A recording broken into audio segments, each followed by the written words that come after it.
উনি চ্যালেঞ্জ করেছেন যে ট্রাইব্যুনাল যে রায় দিয়েছে সেটা চ্যালেঞ্জ করেছেন এবং এটা অবৈধ ঘোষণা চেয়েছেন। আর এটার সঙ্গে একজন মন্ত্রী বলেছেন, উপদেষ্টা বলেছেন যে এটা মামলা বিচারের জন্য হাইকোর্টে এদের শপথ দিতে পারছে না। সেটা আজকে শুনানি হলো এবং আদার সাইড থেকে যে পিটিশনের লয়ার বললেন, বক্তব্য রাখলেন, তারা বলছেন যে তারা এটার তার বক্তব্য অনুযায়ী এটা লফুলি হয়নি, লিগালি হয়নি, এইসব অনেক কথা বললেন। আমাদের বক্তব্য ছিল ইশাকের পক্ষে, আমাদের বক্তব্য ছিল এই যে ভদ্রলোককে উনি মামলা করতে আসছেন, এখানে আইনে বলা আছে ইলেকশন ল যে বিশেষ আইন, যে স্পেশাল ল, সেখানে কন্টেস্টিং পার্টি যারা কন্টেস্ট করে ইলেকশনে তারাই শুধু পার্টি থাকে, তারাই মামলা করতে পারে। এখন এখানে ফজলুল তাপস সাহেব উনি করতে পারতেন। তো আমরা বলেছি যে আসলে ফজলুল তাপস সাহেব তো আসতেছেন না, যিনি করেছেন মামলাটা তাপস সাহেব যা যা বলতেন উনি তা বলছেন। এটা ঘোমটা আছে, এটা ছদ্মবেশে এ ভদ্রলোক করছেন। এবং এটা ধরেন বাংলাদেশে শুধু এই ইলেকশন না, ইউনিয়ন কাউন্সিল ইলেকশন বলেন, পার্লামেন্ট ইলেকশন বলেন, পৌরসভা বলেন, উপজেলা বলেন, সিটি কর্পোরেশন বলেন, সবগুলো বিশেষ ল। সেখানে গেজেট প্রকাশের নির্বাচন গেজেট প্রকাশ 30 দিনের ভিতরে আপিল করতে হবে। সেখানে কন্টেস্টিং পার্টিগুলো থাকে। তারপর আদালত শুনে সাক্ষী প্রমাণ নিয়ে রায় দেন। সে রায় দিয়ে সাক্ষী প্রমাণ নিয়ে রায় দিয়ে এবং ফজলুল তাপসের গেজেটটা বাতিল করেছেন।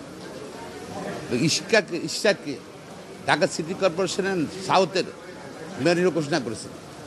এবং আদালত আরও বলেছেন যে নির্বাচন কমিশন নির্দেশ দিয়েছেন 10 দিনের ভিতর গেজেট প্রকাশের জন্য। নির্বাচন কমিশন আদালতের নির্দেশ অনুযায়ী এবং আইন অনুযায়ী এবং 27শে এপ্রিল গেজেট বিজ্ঞপ্তি প্রকাশ করেছেন। ইশাককে নির্বাচকে তাকে ইলেক্টেড মেয়র হিসেবে ঘোষণা দিয়েছেন। এখন যেটি হলো নেক্সট যে লাস্ট স্টেজ 7-2 আইনের 7-2 অনুযায়ী সরকার 30 দিনের মধ্যে গেজেট প্রকাশ, 30 দিনের মধ্যে শপথ ব্যবস্থা সরকার 30 দিনের মধ্যে তাকে শপথ পড়াতে বাধ্য শপথ করাচ্ছে না এবং এসে চ্যালেঞ্জ করছে। আমরা বলছি তার থেকে তো লোক কাছে নেই, মামলাকে অধিকারে না চাই। বিজি বডি, সে যে ভদ্রলোক মামলা করেছেন লয়ার, সে ঢাকা সিটি কর্পোরেশন কোথাও ভোটার যে সেটা উল্লেখ করেন নাই, সে ভোটারও না, ভোটার উল্লেখ করেন নাই, তার কোনো অধিকার নাই। আইনে বলা আছে, তাইলে তো সারা বাংলাদেশ সব ইলেকশনগুলো চেয়ারম্যান বলেন, মেয়র বলেন, পার্লার বলেন, যে কোনো লোক এখানে রিড করতে পারবে রেজাল্টের বিরুদ্ধে। তাহলে এটা তো সম্ভবপর, এটা কোনো সিদ্ধান্ত নেই। আমাদের সুপ্রিম কোর্টের আপিল ডিভিশনের, হাইকোর্ট ডিভিশনের কোনো সিদ্ধান্ত নাই যে এই নির্বাচনী প্রতিনিধি প্রার্থীর বাইরে অন্যকে এসে ইলেকশন ট্রাইব্যুনাল রেজাল্ট চ্যালেঞ্জ করেছে বা রায় চ্যালেঞ্জ করে কোনো নজির তারা স্থাপন করতে পারে নাই। এবং এটা অসৎ উদ্দেশ্যে করা হয়েছে, শুধু নির্বাচিত প্রতিনিধিকে যেন নির্বাচক শপথ না করে সেই জন্য করা হয়েছে এটা। এবং এটা ধরেন এটা আমাদের কনস্টিটিউশনে যেটা বলা আছে যে নির্বাচিত প্রতিনিধি থাকবে এবং যেটা রুল অফ ল, যদি আইনের সাথে বিশ্বাস করি অবশ্যই তাকে মেয়র হিসাবে শপথ গ্রহণ করতে হবে। আর সরকার এখন তা করছে না, সরকারের একটা গোষ্ঠীর কারণে। আমি শুধু সরকারকে বলবো না, সরকারের একটা বেশিক করার একটা গোষ্ঠীর কারণে তারা এখানে আর স্থানীয় সরকার মন্ত্রণালয় থাকবে। ঢাকা সিটি কর্পোরেশন নিয়ে গেছে, সেখানে তো অফিস করতেছে স্থানীয় সরকার মন্ত্রী উপদেষ্টা। এটা কীভাবে সম্ভব হয়? পরে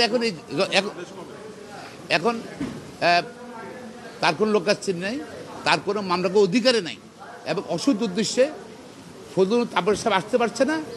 তার পক্ষে মূলত সদ্য নামে মামলা করেছেন। সুতরাং এই মামলাটা চলবে না এবং খারিজ হওয়া উইথ কস্ট। আমরা চেয়েছি উইথ কস্ট, যিনি মামলা করেছেন জরিমানার সহ খরচ সহ উইথ কস্ট তাকে মামলা খারিজ করার জন্য। আগামীকাল 12টার আদেশ রাখছেন। সেখানে যদি কারো কোনো আর